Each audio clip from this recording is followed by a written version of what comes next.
Assalamualaikum warahmatullahi wabarakatuh. Teman-teman kaum muslimin yang dirahmati Allah, bulan Ramadan merupakan bulan Al-Quran.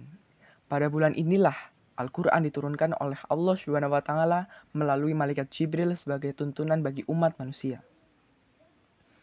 Sebagaimana dalam firman Allah yang artinya, bulan Ramadan, bulan yang di dalamnya diturunkan Al-Quran sebagai petunjuk bagi manusia dan penjelasan-penjelasan mengenai petunjuk itu, dan pembeda antara yang hak dan yang batil. Quran Surat Al-Baqarah ayat 185. Dari sahabat Abu Umamah Al-Bahili radhiyallahu anhu, saya mendengar Rasulullah Shallallahu alaihi wasallam bersabda, yang artinya, "Bacalah oleh kalian Al-Quran, karena Al-Quran akan datang pada hari kiamat kelak sebagai pemberi syafaat bagi orang-orang yang rajin membacanya." Hadis riwayat Muslim.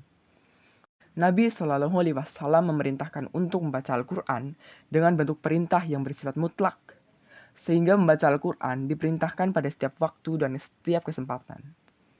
Nanti pada hari kiamat, Allah SWT akan menjadikan pahala membaca Al-Quran sebagai sesuatu yang berdiri sendiri, datang memberikan syafaat dengan seizin Allah kepada orang yang rajin membacanya. Keistimewaan Al-Quran tidak dapat diragukan lagi, karena Al-Quran merupakan petunjuk umat Islam yang juga diturunkan untuk menyempurnakan kitab-kitab sebelumnya. Ada beberapa keutamaan baca Al-Quran, yaitu sebagai berikut. Pertama, manusia yang terbaik. Dari Utsman bin Affan, Nabi bersabda, "Sebaik-baik kalian yaitu orang yang mempelajari Al-Quran dan mengajarkannya." Hadis riwayat Bukhari. Kedua, dikumpulkan bersama malaikat. Dari Aisyah radhiyallahu anhu, Rasulullah berkata, "Orang yang membaca Al-Quran dan ia mahir membacanya, maka ia akan dikumpulkan bersama para malaikat yang mulia lagi berbakti. Sedangkan orang yang membaca Al-Quran dan ia masih terbata-bata dan masih berat atau belum fasih dalam membacanya, maka ia mendapat 2 ganjaran. Ketiga, mendapat syafaat di hari kiamat."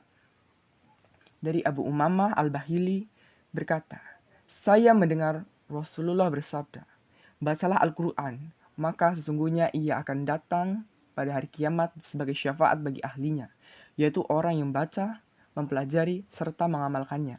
Hadis riwayat Muslim. Keempat, obat penyakit hati dan fisik. Allah SWT berfirman, "Dan kami turunkan di dalam Al-Quran suatu yang menjadi obat penyakit manusia dan rahmat bagi orang-orang yang beriman." Quran Surat Al-Isra ayat 182. Kelima, dilindungi dari godaan setan. Hadis sahih, Rasulullah SAW bersabda, "Janganlah kamu menjadikan rumahmu seperti kuburan dengan tidak membaca Al-Quran di dalamnya. Sesungguhnya setan akan lari dari rumah yang dibaca di dalamnya." Surat Al-Baqarah. Untuk itu, marilah kita baca dan pelajari serta amalkan Al-Quran, supaya hidup kita bahagia di dunia dan di akhirat. Sekian dari saya. Apabila ada kata atau kalimat yang kurang berkenan, saya mohon maaf yang sebesar-besarnya. Wassalamualaikum warahmatullahi wabarakatuh.